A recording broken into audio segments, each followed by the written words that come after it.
Welcome to the Any Key Video Show. I'm your host, Kenny Any Key Moore. The Any Key Video Show is the place and platform for independent creators. This is the Songwriter episode. My guest has a song that choirs have been singing all over the country. Before we start the show, would you do two things for me? First, go like and subscribe to the Minds of Creativity Facebook page and YouTube channel so you can check out the rest of the content and get alerts when new shows are available. Second, subscribe to my YouTube channel and connect with me on social media at Coach_ANYKENY on Twitter, TikTok, Clubhouse, and Instagram so you can follow the show and keep up with the rest of the stuff that I'm doing. All right, my guest is ready and I'm ready, so let's start the show. Before my guest comes on to talk about his song, let's see a clip of him and the choir singing it. Here's Hold On by Corey Shipley and the Bishop's Choir on the Any Key Video Show.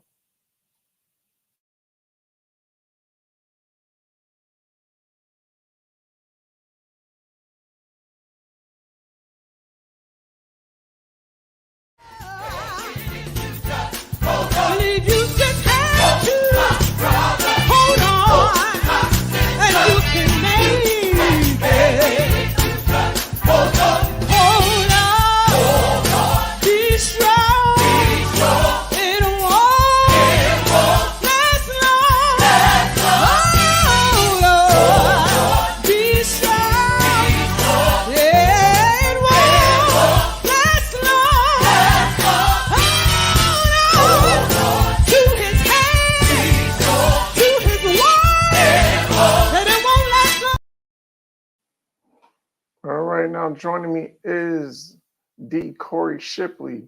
He's a musician, songwriter, producer, and choir master out of the Trenton, New Jersey area.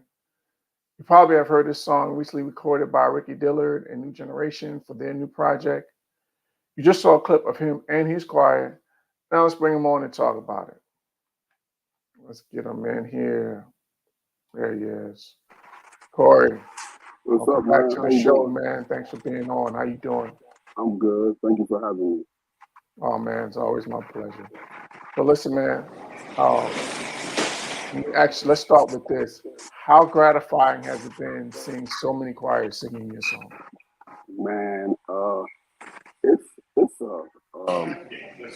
it's a humbling honor. You know, we put it out. The choir actually put it out back in 2019. My choir. Right. So the question was asked, why did I, why did I let Dr. Dillard and Eugene record it? And I told him, because I want the message to get further than what I can take it. Dr. Dillard's reach is so much further than my reach. It's been crazy, man, to see people singing in France, see people singing in Nigeria. Wow. Yeah, man. I get clips every week of people, around the country singing the song. For sure. I think the important thing was that you saw that it was someone that could take your song further than what you could have. You could have held on to it and, just kept it for yourself, kept it for the church. But the fact that you were able to release the song to the nation. So I think that's huge. Yeah. I think one thing about that is, I think, a lot of people, when they write, they get kind of selfish with it because, it feels as though it's their message, so they're the only people that's supposed to relay it. But God gives you a message, and you put it out there. You want the message to keep going, and and that's the way I feel about it. Sure, man. Let's get a little deeper into the song. Okay. Talk about the process of writing Hold On. Talk about where the inspiration came from. Give me the backstory on how you wrote it. Man, so the backstory on Hold On is I was actually out of work for about 2 years. And somebody called and asked me to write them a song. And at that time, I didn't have anything because, at that time I was trying to worry about, how I was going to feed my son and different things like that. And I just kept hearing the words in the back of my brain, hold on. And I went to my keyboard and started twiddling around on the keyboard. And the front part came to me. I was like, okay, that's cool. And then I was walking on the street and I heard the voice, the verse come to me.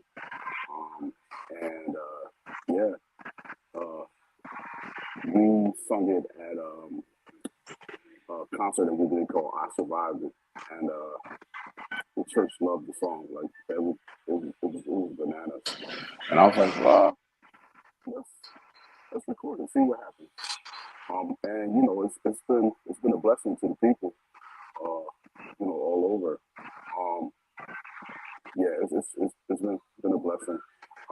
And then just to hear the testimonies of different people,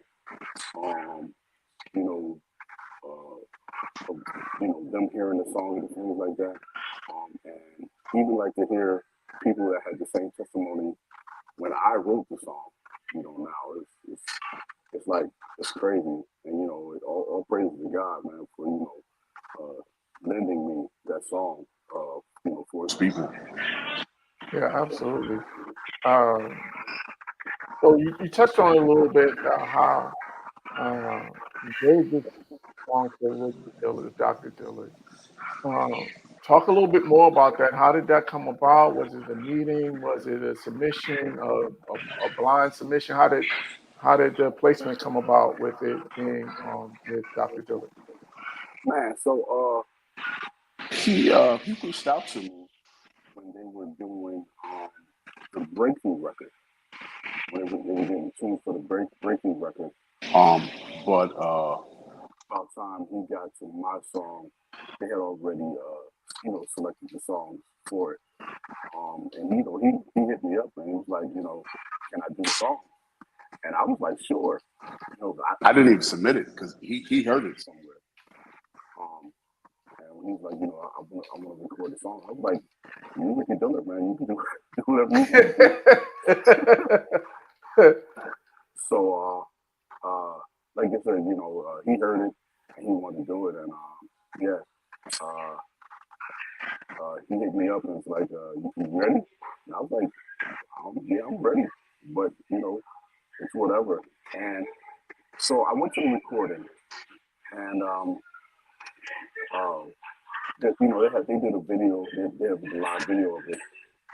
But what people don't see in the video is that while the song is going on, there was people literally walking up to me, shaking my hand, hugging me, wow, and praying for me.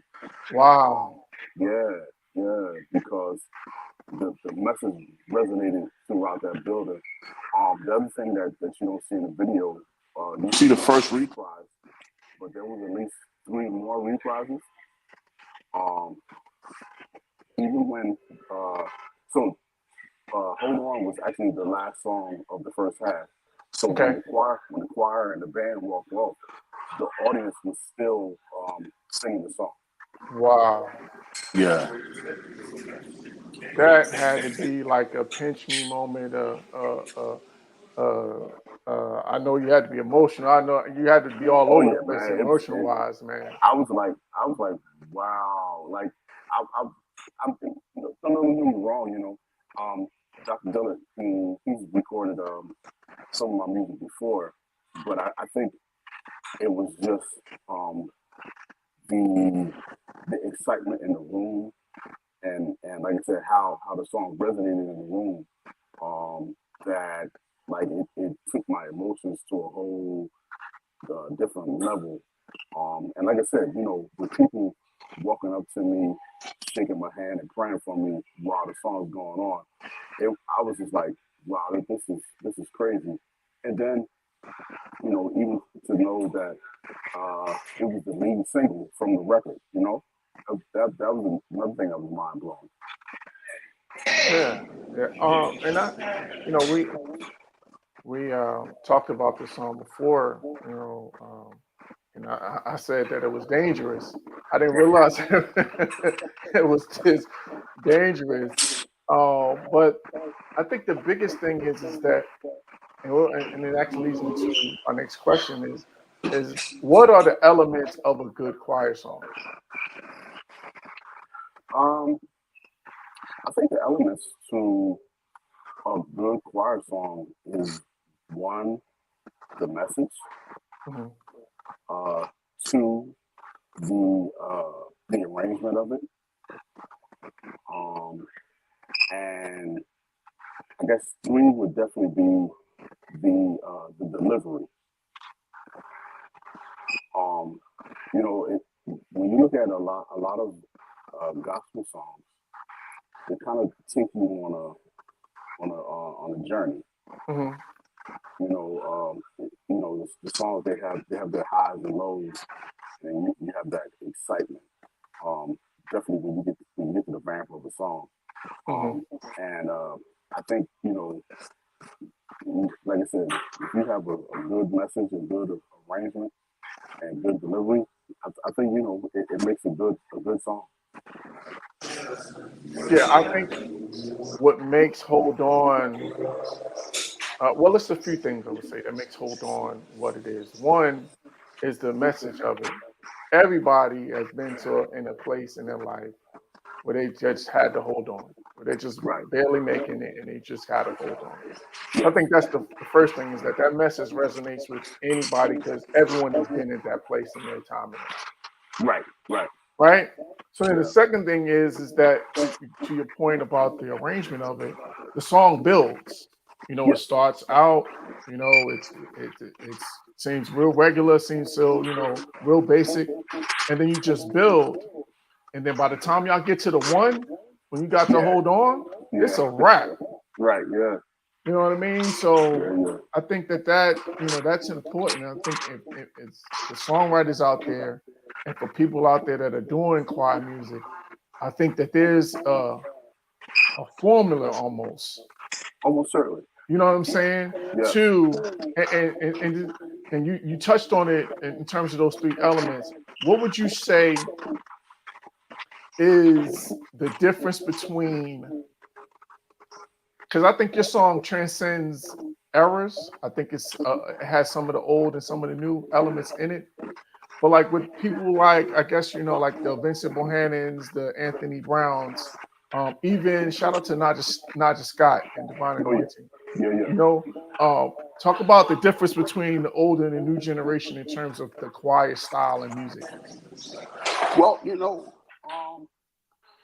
I think that a lot of the newer choirs, they've taken on the, and I'm not even gonna call it CCM, but they've taken on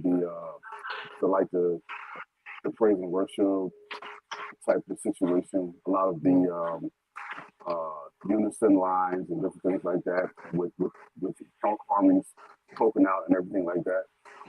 Which for me, I think is incredible. If you have a choir that can definitely deliver that.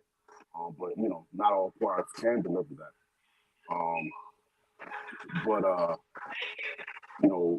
as far as like my choir, or even like how I write most of the time, I kind of like to try to bridge the old with the new.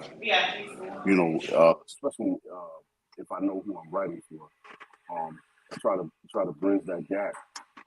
Because my thing is, you got to know where you're going, and you got to know where you come from. So somehow you got to bridge that gap. And I with majority of my writing, I try to bridge the gap, so people can get some essence of that old school mixed with the new school. And that's how I try to do it. Vincent Bohannon just dropped a new single last Friday. Yeah. And They're just playing a classic. It's a banger. Yeah. The way he arranged that. And I think Vincent is definitely great at how he intertwines the old school and the new school. With both choirs. He has two choirs, and they don't either the choirs don't sound the same. So he's doing a great job with that. Yeah, for sure. I think that we have the choir music is in good hands. Because you have of course you have the standards, the Pastor Keys, the Bishop Pezz's, the Dr. Dillards, but and we've seen this in the NBA that there's a changing of the guard in the NBA.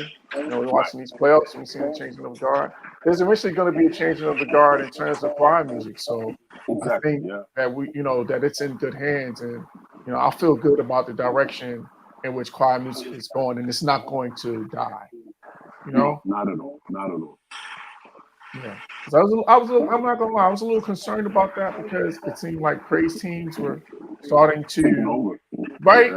So and then I think it was also a byproduct of church sizes where churches didn't have the capacity in terms of the voices to be able to fill choirs or put choirs together. So I'm just glad that we still have that going. And that's mainly because the style of the choir music changed.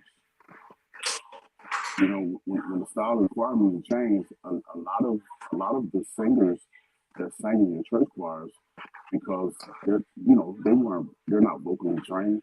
They just whosoever will let them come. Just making joyful noise.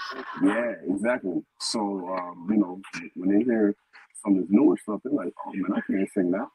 Yeah. It takes a special, and I talked about Nadia Scott, like her version of Total Praise. It takes a special group of individuals. You can't mess with that. You got to have the right group of individuals to mess with that around. Yes. I totally get it. So listen, man, you guys just did, you and the choir just did an unplugged concert, right? Yeah. So tell me how that went, and then why you decided to do it. So the concert was great, man. We decided to do the unplugged concert some years ago. It's something that we do every year. Okay. And it's just our way to give back to our city, because we rarely sing in our city. And then a lot of people forget that we are a church choir. So it's our way of doing a full concert in our church, opening the doors for the city to come in, and for everybody to enjoy. Because I'm not the type of person that just want to sing abroad. I want to sing to my home folks. Sure. I don't want nobody to say we didn't sing for the home people. I'm going to sing for everybody as long as I can. Absolutely, and I think that's important because you can't forget where you came from. You can't forget the roots and because to your point that it's a church choir, so you want to make sure that you're still serving at home. So that's really good. So I got a tough question for you. Okay.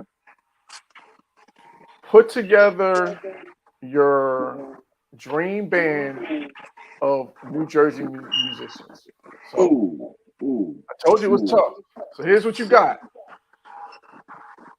keys, organ, aux, bass, and drums. Keys, organ, aux, bass, and drum. If you want to add a lead guitar, you can. Okay. Now is this deceased and alive as well? You can do that. Okay. All right. So I'm gonna start with the drums. Okay. I'm gonna have to go with Jeff Davis. I thought you was gonna say that. That's when you said this piece. That's the first person I thought of. Yeah. Excuse me. I'm gonna go with Jeff Davis on drums. I'm going to go with Joe Wilson on mains. Yes, sir. I'm gonna go with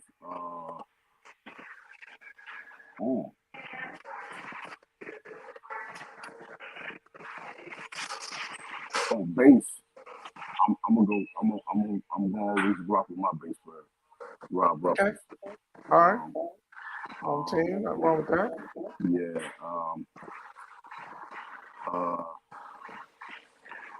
Oregon.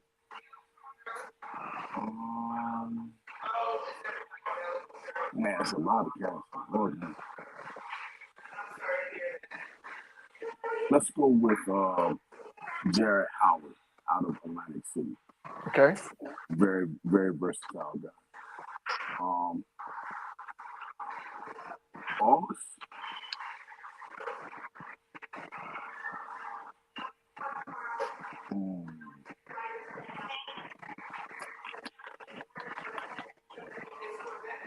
I don't know. See, Jersey, we don't have too many Aux players. Okay. We can leave that off. But if we were doing guitar, I'm gonna go with Melvin Smith. Used to play with SOP. Okay. Yeah. Oh, you know what? No, let's do it. So if I'm gonna do Aux, I'm gonna pull out James Perry. James Perry did all the Aux work for all the Savoy and Malico records. Yeah. Something like that. Yes, it's a good one. Yeah. It's a good one. There's a few names I'm going to throw in there. But one first, fun fact about Jeff Davis, he was a hooper. I used to play ball with that guy. Yes. And as big as he was, that joker had a jumper that he could pull from deep. So rest in peace to a great guy, great drummers. But yeah, so I'm gonna add a few. Okay. I'm gonna shout out someone. So you talked about home team. I'm gonna shout out my guy Marlon Boykins on drums. Okay. He's another good one. On keys or on organ, James Crawley Jr. Okay. He's down in Florida with me now. But he's another beast. He's a humble beast that a lot of people don't know about. Derek Lee. Yes.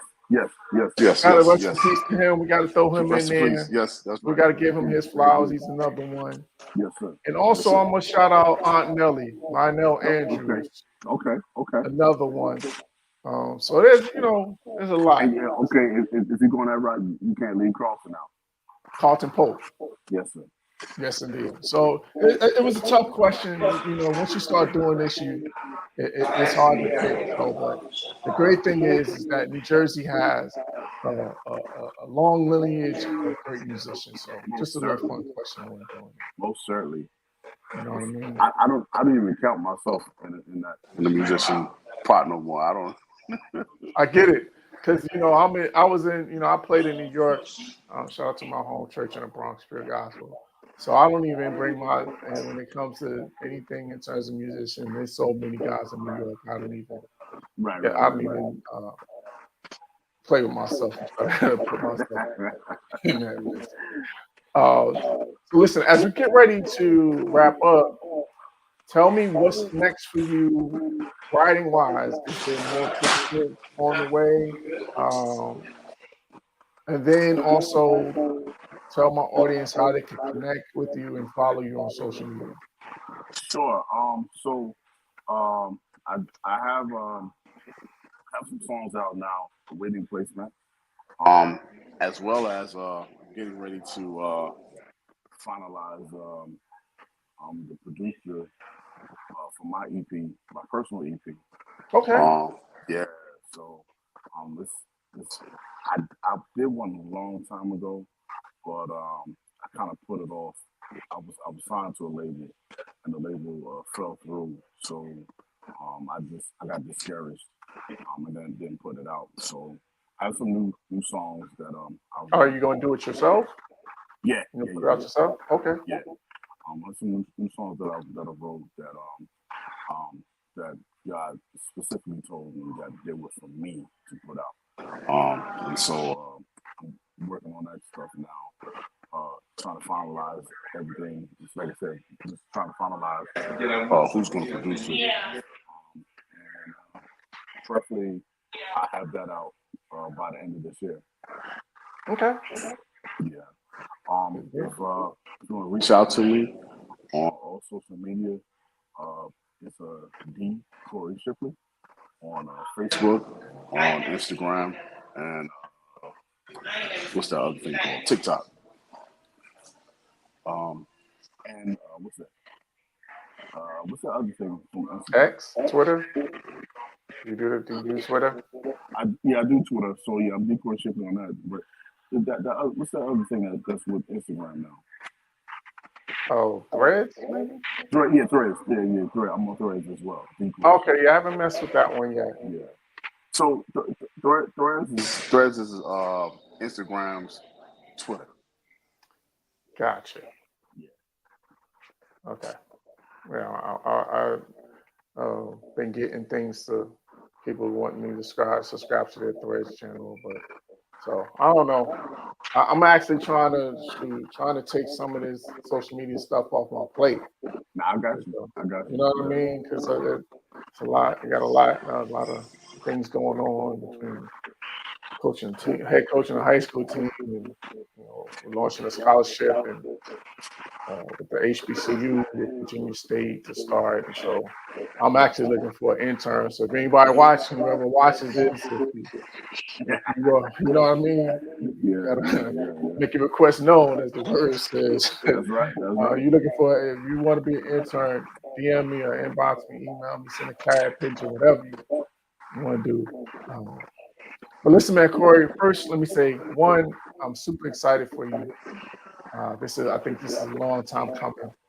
And I'm excited that you're now getting the national recognition that you deserve. Thank you, man. I appreciate it.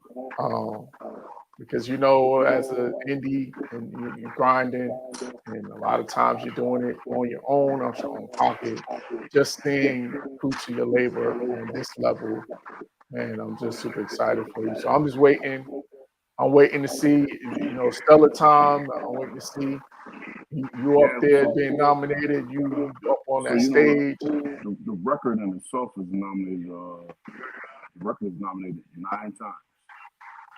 There you go. I'm looking forward to seeing you in your Sunday best, dressed to the nines, walking that red carpet out there in Vegas. I don't know if I'm going out there because I was just out there, last month with my wife, and being in that climate, it's something out there, man. That dry climate is not for me. Yeah, I agree. So we'll see. But if I'm not at the Stellars, I'll definitely be at the Doves because that's a little closer. Nashville is a quick flight. So. Okay. So, but yeah, man, listen, all the best. And we'll stay connected. Once you come out, once you do the EP, we'll bring you back to talk about that. Yes, sir. And thanks again for being on the Any Key Video Show. No problem, man. Thank you for having me. Yes, sir. Yes, sir. All right. That was Corey Shipley, and that's going to be it for this episode of the Any Key Video Show. I want to thank Corey again for joining me. If you have any questions, comments, would like your brands or services to be advertised and promoted on the show, or if you want your video to be featured on the show, send an email to kanmusicpub@gmail.com. Again, that's kanmusicpub@gmail.com. Subscribe to the Minds of Creativity YouTube channel, which is a part of the All Sports, All Plays network. So you can check out the rest of the content, and so you can get the alert when new episodes are available. You can become a patron on my Patreon page. Just go to patreon.com/ANYKENY to get exclusive access to behind the scenes video and free show merchandise. Or you can order your merch at the online store, just KANMcollective.threadless.com. Again, that's KANMcollective.threadless.com. Shout out to all my patrons and people who have ordered merchandise. I appreciate your support. Subscribe to my YouTube channel and follow me on social media at Coach_ANY, on Twitter, TikTok, Clubhouse, Instagram, and on my Facebook music page, Any Key Music, which is spelled capital ANY, capital KE, lowercase b, lowercase n, and capital Y. So until next time, be positive on purpose.